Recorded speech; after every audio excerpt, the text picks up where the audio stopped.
um dos maiores desejos. E ele diz: uma coisa eu pedi ao Senhor e eu busco isso, que eu possa estar na casa do Senhor todos os dias, para contemplar a formosura do Senhor e aprender no seu templo. No capítulo 11, versículo 28 de Mateus, Jesus disse: vinde a mim, vós que estáis cansados, sobrecarregados, e eu vos aliviarei. Tomai sobre vós o meu jugo e aprendei de mim. Aprendei de mim. As pessoas estavam presentes no culto, mas Jesus chamou elas para algo mais profundo, para aprender com Ele. Às vezes estamos no culto, Senhor, mas não estamos para aprender com o Senhor. Estamos para buscar algo que nos interessa, uma cura, uma bênção, uma porta aberta, um milagre. Mas o mais importante é estar ali para aprender com o Senhor. O profeta Oséias diz no capítulo 4, verso 6, o meu povo foi levado cativo, foi destruído, porque lhe faltou o conhecimento. Mas mesmo no tempo de Oséias, Senhor, o conhecimento não faltou ao povo, porque faltasse alguém para ensinar. O versículo continua dizendo: porque rejeitaram o meu conhecimento, então se perderam. Aleluia! Rejeitar o conhecimento é rejeitar a orientação, é rejeitar a direção do Senhor. Nos ajuda, Pai, para desejarmos ter essa direção, essa orientação, esse ensino na nossa mente e no nosso coração, através da Tua palavra, na revelação e na apresentação de quem estiver pregando, pelo Espírito do Senhor. Então, que o Espírito do Senhor tome nas Tuas mãos o vaso que vai ministrar para nós, que não seja Ele, que seja o Senhor e Ele apenas o instrumento, o veículo pelo qual o Senhor vai transmitir a Tua palavra, em nome de Jesus. Amém.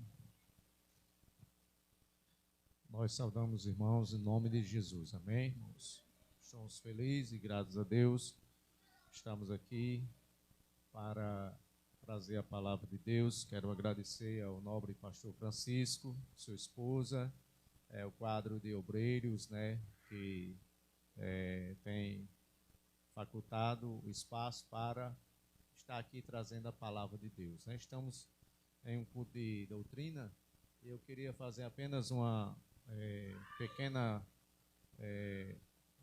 correção ou advertência, questão que na verdade, alguns meses atrás eu estava congregando na Igreja de Cristo, da igreja lá no Tomé, mas pela questão doutrinária, irmão, pelo fato que eu sou filho da Igreja de Cristo, nasci e me criei na Igreja de Cristo, e pela questão doutrinária, eu conheço a doutrina da Igreja de Cristo, eu achei por bem não ficar mais ali, Eu sou da Igreja de Cristo do Rio Grande do Norte, e o irmão for me apresentar, pode dizer da Igreja de Cristo no Rio Grande do Norte, tá certo?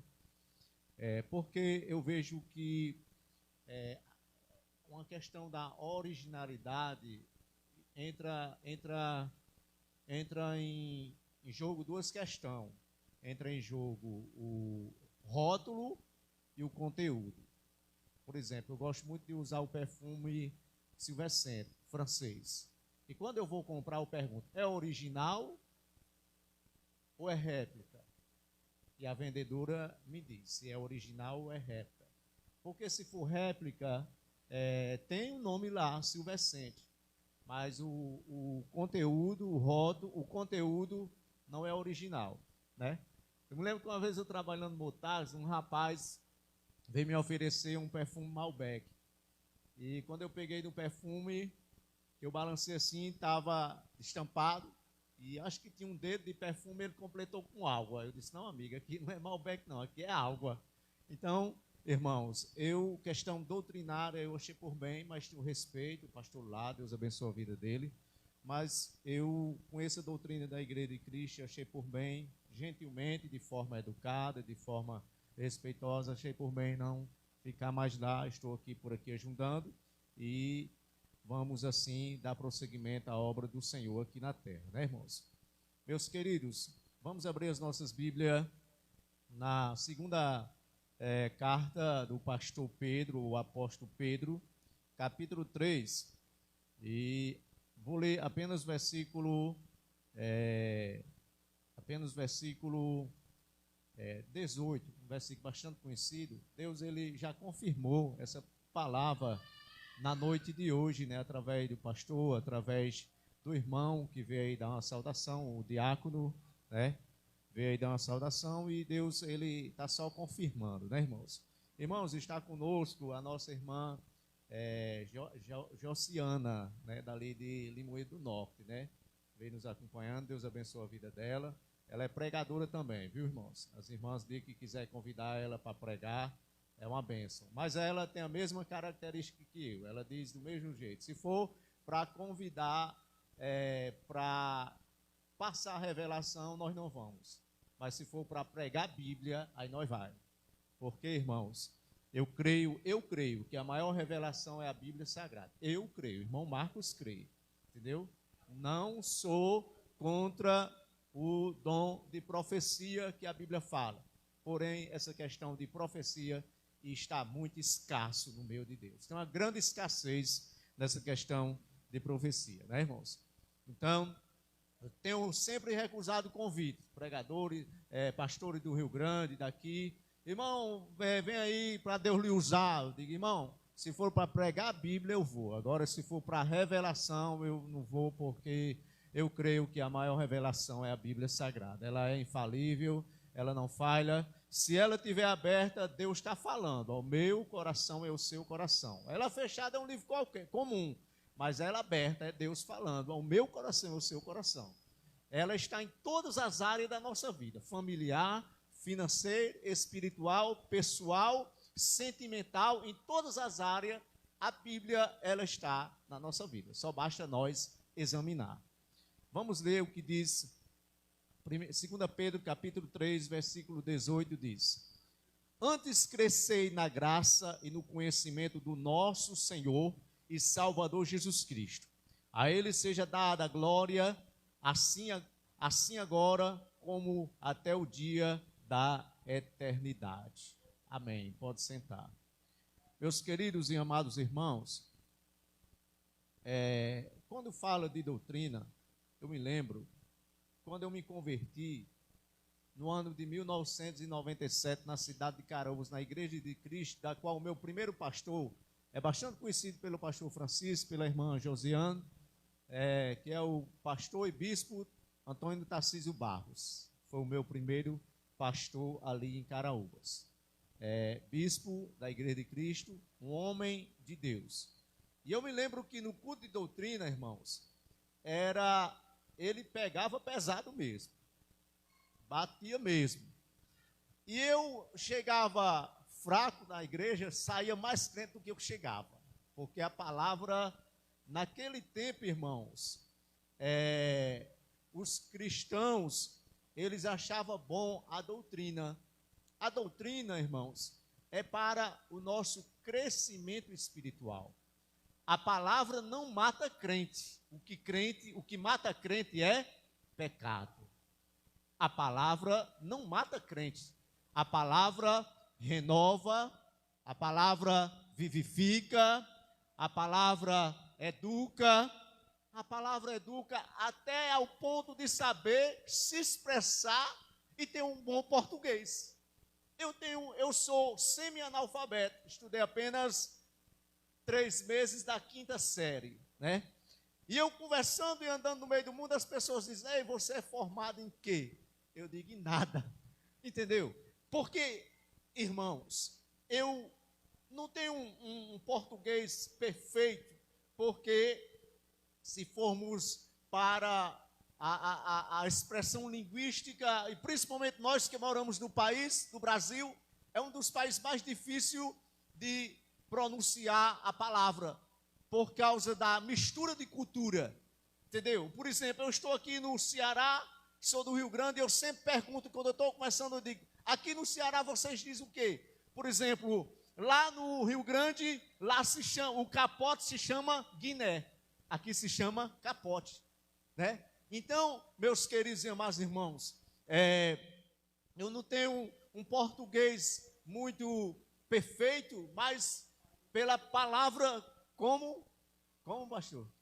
Na Bahia o quê? Galinha da Angola, na Bahia. E assim por diante, a mistura do Brasil, a língua do Brasil, o brasileiro, é uma língua muito difícil, por causa da mistura de cultura, né? Então, irmãos, eu aprendi um pouco a falar pelo fato de estudar a palavra do Senhor. Então, a palavra, irmãos, ela não mata, ela dá vida, né?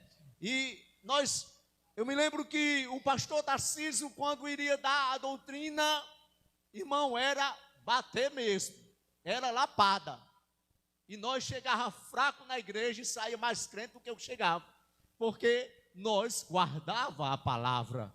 Porque a Bíblia diz que quem é de Deus ouve a sua palavra. Quem é de Deus ouve a sua palavra, seja ela dura, ou seja ela da edificação, ou seja ela para correção. A correção da palavra de Deus, ela produz uma edificação maior no meu intelecto, na minha maneira de agir, na minha maneira de pensar, nas minhas decisões. A palavra, ela é um norte, ela é uma bússola, ela é um mapa que guia a caminhada do crente aqui na terra. Entendeu, irmãos? Então, se nós formos, eu vejo que uma parte de cristãos, podemos dizer entre aspas, ela está tipo num confronto com os pregadores e pastores, porque não quer ouvir, a ponto de dizer, duro é esse discurso, ele está batendo, ele está brigando, ele está soltando indireto. Não, meus queridos, se vocês estudarem as pregações de Jesus, as oratórias de Jesus, dos 4 evangelhos, pastor Francisco, as pregações de Jesus, muitas das vezes era pesada. No capítulo 6 do evangelho de João, Jesus estava pregando e uma multidão seguindo ele. Vamos classificar a multidão do oba-oba, a multidão da facilidade, porque aquela multidão estava faminta e queria fome, literalmente falando. Quando Jesus brada no capítulo 6, se me falha a memória de João, versículo 45, quando ele diz: eu sou o pão vivo que desceu do céu. Quando Jesus diz isso, o povo começa a sair. E alguns dizem assim: duro é esse discurso, quem o pode ouvir? Duro é esse discurso, ou duro é essa pregação, para a linguagem de hoje. A palavra fala discurso, mas para a linguagem de hoje podemos dizer que aquele povo disseram: duro é essa pregação, quem pode ouvir? A Bíblia diz, meus queridos, vocês podem ir lá, João capítulo 6, versículo 60 em diante, a Bíblia diz que aquela multidão começou a sair e deixar Jesus, porque acharam a pregação de Jesus dura. Entendeu?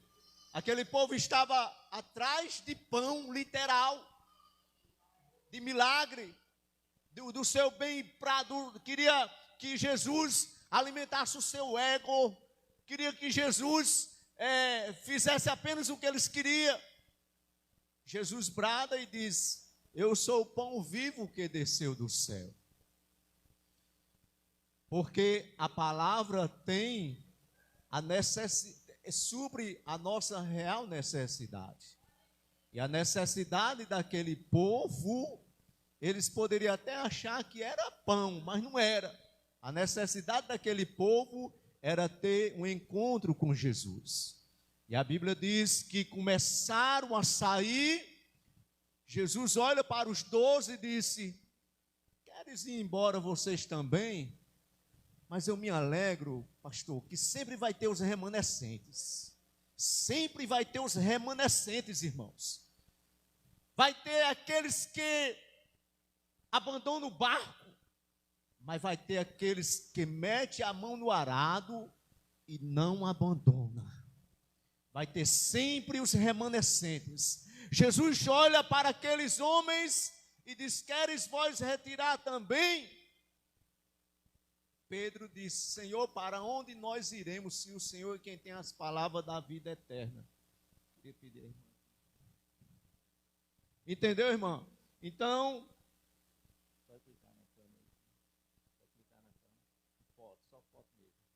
entendeu, irmão? Então, assim, o Senhor, Ele tem o melhor para cada um de nós. E nós, como igreja do Senhor, eu queria falar, para resumir, 4 devocional que é de suma importância para a necessidade do crente. 4 devocional que é importante para a necessidade na vida do crente. Qual é essas? Qual é essa, irmão? Que necessidade é essa? Eu queria falar sobre 4 necessidades que o crente não pode viver sem essa devocional. Faz parte no dia a dia, do cotidiano da vida do crente. Primeira devocional, quando o pastor Pedro ele disse: crescei na graça e no conhecimento. A primeira devocional que deve existir na vida do crente é ele ter uma vida devocional na casa do Senhor.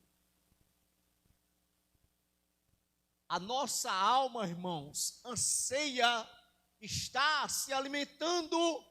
Saiba de uma coisa, assim como o nosso corpo precisa do comer perecível, todos que estão aqui já merendaram, jantaram e almoçaram hoje. Isso é um alimento para o nosso corpo físico.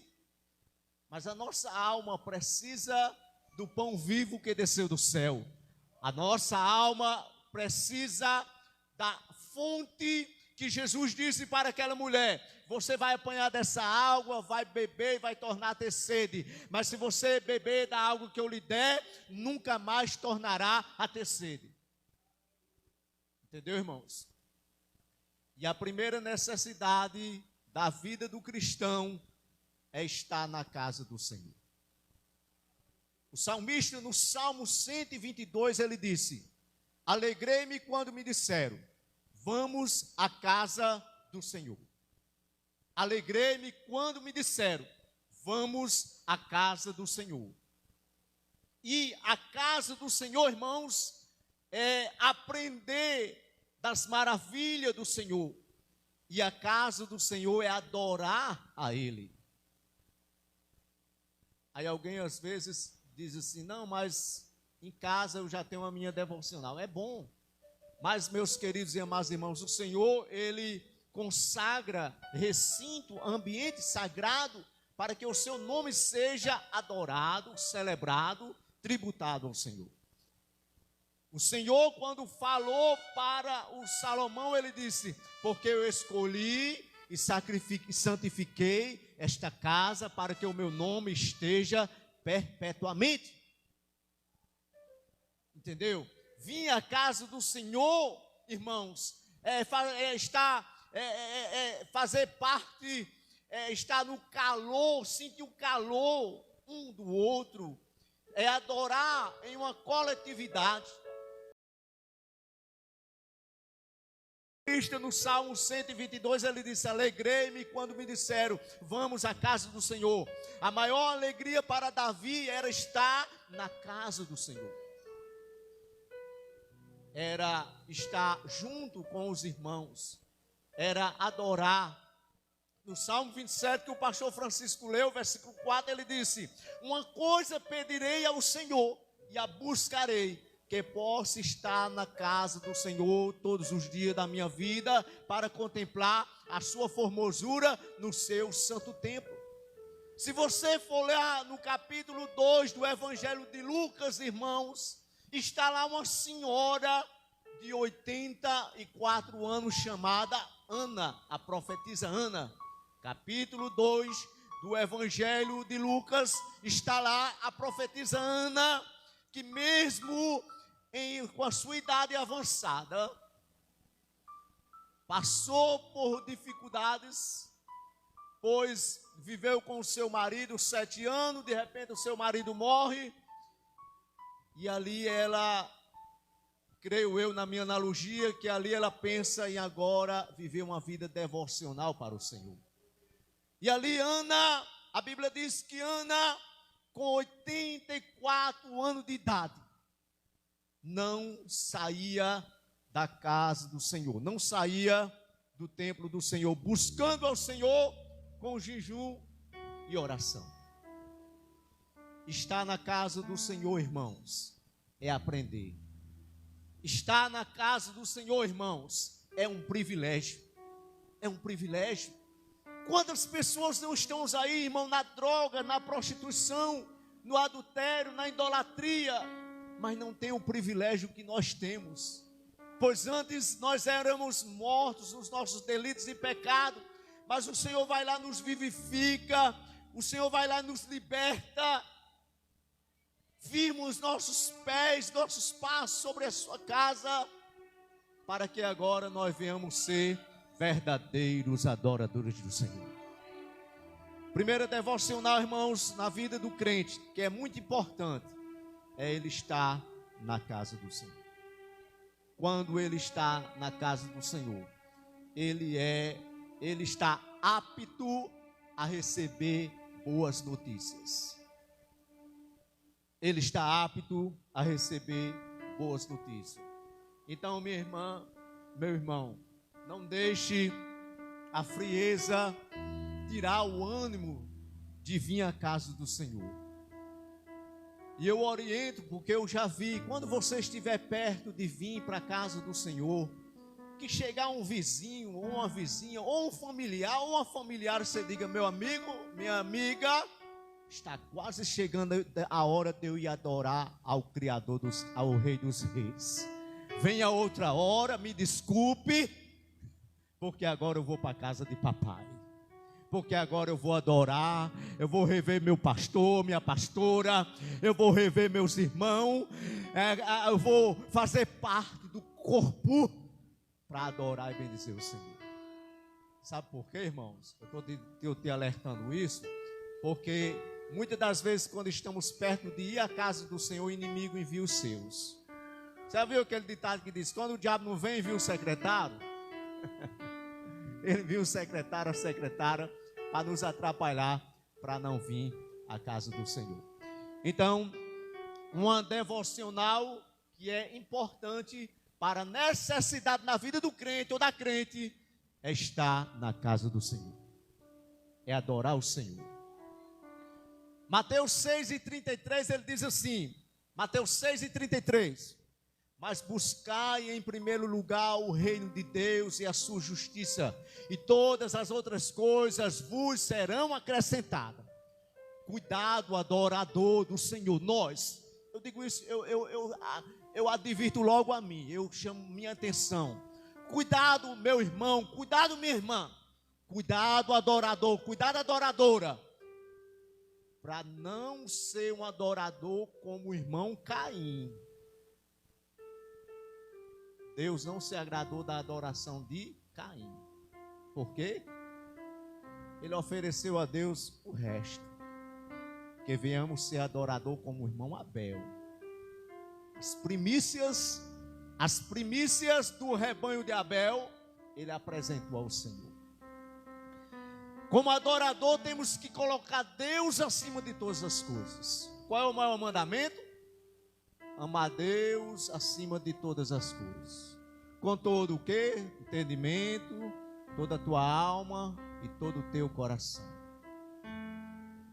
Esse é o maior mandamento. E o verdadeiro adorador, ele vive o maior mandamento. Segunda devoção para a vida do crente, irmãos. No dia a dia do crente, no dia a dia, no cotidiano, semanalmente, mensalmente, quinzenalmente, anualmente, Segunda devoção na vida do crente: estudar a palavra, consultar a palavra. Porque a palavra é aonde nos ensina muitas coisas, irmãos. Irmãos, tem tantos assuntos teológicos, filosóficos, que o cristão não sabe. Mas era bom estudar. Existem assuntos teológicos sobre o arrebatamento. Uns dizem que vai ser de forma visível, outros dizem que vai ser de forma invisível, né? Existem assuntos teológicos sobre a grande tribulação. Existe o pré-tribulacionismo, uns que creem que a igreja não vai passar pela grande tribulação. Existe o pós-tribulacionismo, uns que dizem que a igreja vai ser arrebatada após a grande tribulação. Existe outro assunto que é muito importante a igreja estudar, nós estudar em casa, ou perguntar ao pastor, é a questão do anticristo. Está para surgir, vai enganar muitas pessoas. Segundo alguns estudiosos, o anticristo ele vai ser um líder político que vai vir no momento em que a humanidade vai estar vivendo um caos na economia, um caos mundial na economia. E ele vai chegar com uma espécie que vai solucionar o problema, mas pelo contrário ele vai aumentar o problema. Entendeu? Podemos ver ecumenicamente na economia ele pode até resolver algumas coisas, mas no lado espiritual, no lado da salvação vai trazer muitos problemas. Entendeu, irmãos? Então é importante estudar a palavra de Deus. O Senhor, ele disse no João 5,39, ele disse: examinai as escrituras, porque vós podeis ter nela a vida eterna, e são elas que de mim testificam. João 5,39. Se vocês forem observar, irmão, aquele diálogo que Jesus teve com os fariseus, com os saduceus, aliás, eles chegam para Jesus e fazem uma pergunta, e diz: Senhor, uma mulher era casada, e o marido daquela mulher morreu. Ela se casou com o segundo, pois a lei de Moisés só permitia a mulher casar com irmãos. Se ficasse viúva, só permitia se casar com alguém da família. E ali aquele saduceu faz uma pergunta. Ela se casou com o primeiro morreu, o segundo morreu, o terceiro morreu, o quarto morreu, o quinto morreu. Lá na ressurreição dos mortos, com qual desses 5 maridos essa mulher vai estar? Eles fizeram essa pergunta porque não conhecia nada de Bíblia, nada da palavra. E o Senhor diz: errais por não conheceis as escrituras e nem o poder de Deus. Porque lá no céu não se casam e nem se dá em casamento. Serão como santos anjos. Então, meus queridos e amados irmãos, assim como aqueles fariseus que eram pessoas que tinham conhecimento, eram homens que tinham autoconhecimento, mas se perderam. O Nicodemos era um cara inteligente, mas quando se tratou do reino de Deus, ele não entendeu. Ele foi de madrugada, altas horas, ter com Jesus, para saber a respeito do novo nascimento. Ele disse: Senhor, é preciso o homem entrar no ventre da sua mãe e nascer novamente? Jesus: não, é necessário nascer da água e do Espírito. Entendeu, irmãos? Então, uma das coisas importantes na devocional da igreja é estudar a palavra, conhecer a palavra. A palavra, ela não mata. A palavra, ela renova. A palavra, ela fortalece. A palavra torna um crente maduro. Com licença da palavra, quebrando um pouco aqui a ética, citar o nome. Já assisti vários cultos nos nossos irmãos batistas, pastor, e nos nossos irmãos presbiterianos. Nunca vi crente endemoniado nessas igrejas. Por quê, irmãos? Nunca vi problemas espirituais nessas igrejas. Porque os nossos irmãos batistas e presbiterianos, eles não só estudam a palavra, eles mastigam a palavra. Entendeu? E a palavra, irmãos, é aquele que nos dá, é aquilo que nos dá sabedoria para confrontar com Satanás. O pastor Francisco um dia lembrou bem na oração, no capítulo 4 do Evangelho de Mateus, o diabo por 3 vezes tentou Jesus. E Jesus as 3 vezes usou a palavra. 3 vezes o Satanás, o inimigo, tentou Jesus. Quando a primeira vez ele disse: transforma essas pedras em pão. E Jesus disse: nem só de pão viverá o homem, mas de toda a palavra que sai da boca de Deus. A palavra traz vida, a palavra não mata, a palavra traz vida e vida com abundância. Jesus é muito enfático quando ele diz: o pão é para o quê? Para nos dar vida. E ele disse: nem só de pão viverá o homem, mas de toda a palavra que sai da boca de Deus. Ele usou a palavra para derrotar Satanás lá no deserto, meu irmão, minha irmã. Terceira vez, ele transporta Jesus para um monte bem alto. E diz: pula-te daí abaixo. Ele quis usar a palavra também, o diabo usou a palavra. Mas o Senhor disse: não tentarás o Senhor teu Deus. O Senhor mais uma vez usa a palavra. Terceira vez ele mostra todas as riquezas do mundo. E diz: tudo isso te darei se prostrares e me adorares. Jesus disse: somente ao Senhor teu Deus adorarás, e só a Ele servirás. Jesus usou até um dos pilares da reforma protestante, que é, não sei se vocês já estudaram, um dia nós podemos estudar sobre as 5 solas. O Senhor usou uma das solas para derrotar Satanás, quando uma das solas é: somente a Deus dai glória. Somente a Deus dai glória. Então, irmãos, tome cuidado com o materialismo. Sabia, irmãos, que o materialismo é uma religião? É uma das religiões que tem matado muitas pessoas. O que é, você pode dizer, irmão, o que é religião materialista? É aquele que o coração e o Deus dele é o dinheiro, é a riqueza. E Jesus, ele deixou muito claro para nós que nós não devemos ajuntar tesouro aqui na terra, mas sim ajuntar tesouro lá no céu.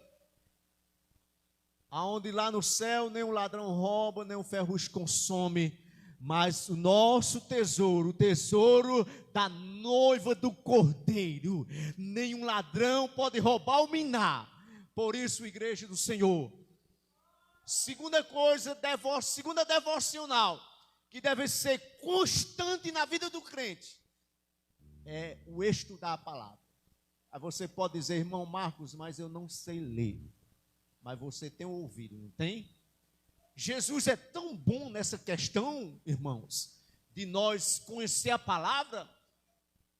Aí você pode dizer: irmão Marcos, mas eu sou mudo e surdo. Deus tem feito pessoas se formarem em Libra e tem colocado dentro da igreja. Entendeu? Se tem algum mudo, surdo, o Senhor tem formado, levantado as pessoas formadas em Libra, para que a pessoa que tem problema com o seu ouvido de não ouvir bem, está lá, pessoas formadas em Libra, para ele entender o que é que o homem de Deus ou o pastor está falando.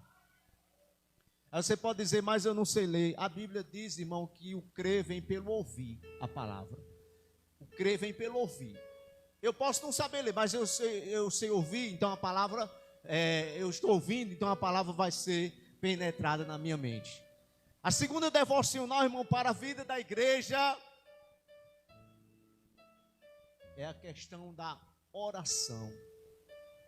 Se ajoelhar, descer na olaria do Senhor, colocar a face no pó, colocar o joelho, falar com Deus, descer, orar, é aquilo que fortalece o crente.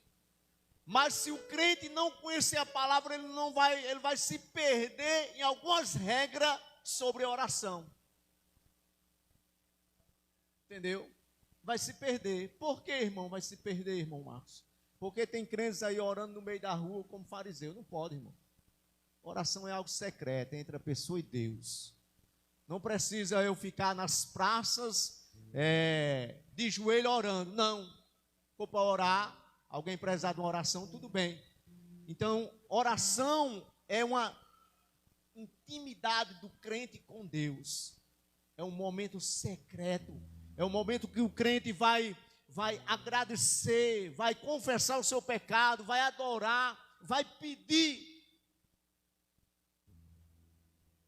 A quarta e última devoção, irmão, não vou me estender muito para a vida do cristão, é jejuar.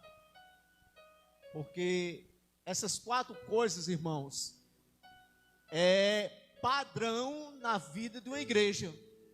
É principal, é importante na vida de uma igreja. Porque o crente que não vem à casa do Senhor constante, o crente que não estuda a palavra, o crente que não ora, o crente que não jejua, irmão, ele está tendo sérios problemas religiosos e espiritual. Ele está tendo prejuízo na sua vida cristã, na sua caminhada. Porque o crente ele tem que se desconectar do céu da terra e se conectar nos céus. Isso é importante. Tá certo, irmão? Irmãos, olha, tem muitos por aí que têm vivido uma vida de derrota. Mas o Senhor não escolheu nós para sermos derrotados. O Senhor nos escolheu para sermos pessoas vitoriosas. Tá certo? O Senhor nos escolheu para vivermos uma vida de bênção. É claro e é evidente que jamais eu vou ser hipócrita. Eu vou pregar aqui para os irmãos a teologia da prosperidade que alguns ministérios pregam. Não. Jesus não ensinou prosperidade. Jesus creio que ele dá para a sua igreja o que Agu, na sua oração, ele disse: não me dê pobreza e nem riqueza, mantenha-me do pão. O Senhor dá o suficiente para o cristão viver aqui até ele deixar de ser peregrino. Porque a Bíblia diz, Paulo diz que nós somos peregrino e forasteiro. A nossa terra, a nossa morada não é aqui. A nossa morada é nas mansões celestiais. Então, igreja do Senhor, não esqueça de, no seu dia a dia, no seu cotidiano, viver essa vida devocional. Sempre na casa do Senhor, adorando ao Senhor, meditando na palavra. No Salmo 1 ele disse: bem-aventurado o homem que não anda no caminho, nos conselhos dos ímpios. Aí ele diz: mas antes o seu prazer está na lei do Senhor, e nela medita de dia e de noite. Meditar na lei é meditar na palavra, é meditar naquilo que a palavra me ensina e me orienta. Então essas 4 coisas, irmãos, nessa palavra, Deus colocou para mim ser simples e objetivo. É uma pregação simples, mas é objetiva, né? Na caminhada da igreja do Senhor, o Senhor exige-se essas 4 coisas para mim e para você. No Mateus, é importante orar, porque nós somos seres limitados. Mateus capítulo 6, acho que é o versículo 41, ele diz: vigiai e orai, para que não entreis em tentação. A carne é fraca, mas o espírito está pronto. A nossa carne é fraca, irmãos. Então nós temos que estar em constante oração. Não temos que estar na postura que os discípulos estavam lá no jardim de Getsemane. Foi o que aconteceu no jardim de Getsemane? Enquanto Jesus orava, os discípulos estavam dormindo. Enquanto Jesus orava, os discípulos estavam dormindo. Jesus disse: por que dormes? Por que não oras comigo? Tem-se essa pergunta para alguns cristãos: por que dormes? Por que não ora? Por que não me busca? Entendeu, irmãos? Então essas 4 coisas, a igreja, eu e você, irmão, na nossa caminhada, nós temos que sempre viver essas 4 coisas. Qual é, irmão Marcos? Recapitulando: constante, sempre abundante na obra e na casa do Senhor. Sempre na casa do Senhor. A programação, tente, irmãos, estar na programação. Tente vir adorar, porque está na casa, a igreja é o hospital do crente. Sabia disso? Igreja é o hospital do crente. Aí você pode dizer: irmão, mas eu não estou doente. Tá, nós todos temos uma grande doença. Doença essa que o hino, acho que o pastor Francisco já viu, um hino que o cantor Chagas Sobrinho disse que essa doença nem com microscópio pode ser detectada. Que doença é essa, irmão Marcos? Pecado. Ah, irmão Marcos, mas eu não estou pecando. Irmão, nós nascemos em pecado, o salmista Davi disse, e em pecado concebeu a nossa mãe. Somos descendentes de Adão. Então existe uma doença no nosso DNA, nos nossos hormônios, chamado pecado. E a igreja, o templo santo, é o hospital para crente. A Bíblia Sagrada é a receita. Jesus de Nazaré é o médico. E Jesus de Nazaré passa a receita, e a receita para o crente é a Bíblia Sagrada. Portanto, igreja do Senhor, que Deus nos abençoe. Essa palavra, antes de vocês receberem, quem recebe é eu. Eu tomo para mim essa palavra, irmãos, porque na minha trajetória de crente, pela misericórdia do Senhor, eu aprendi com o meu pastor Tarcísio Barro. Depois, o meu segundo pastor, que já descansa no Senhor, o pastor Francisco, com certeza conheceu, o pastor Aloysio Otaviano, que foi o meu segundo pastor, que morreu, acho que já descansa no Senhor, há uns 5 anos mais ou menos, entendeu? Eu aprendi com o pastor Tarcísio, o pastor Aloysio Otaviano, o pastor Gilberto, que é pastor lá em Melancias, entendeu? E com a palavra do Senhor, irmãos, que essas coisas é importante na nossa caminhada, tá certo? Que Deus os abençoe. Guarde, irmãos, guarde. Faça como o salmista Davi: guardarei a tua palavra no meu coração, para eu não pecar contra ti. Guarde essa palavra. Sai daqui, guarde essa palavra hoje, amanhã e por toda a sua vida. Que quadro devocional que tem que viver na vida do crente é: primeiro, ir sempre à casa do Senhor. Segundo, ler a palavra. Terceiro, orar. E quarto, jejuar. Porque o jejum, ele cada dia nos fortalece. Que Deus os abençoe. Eu agradeço a oportunidade. Amém.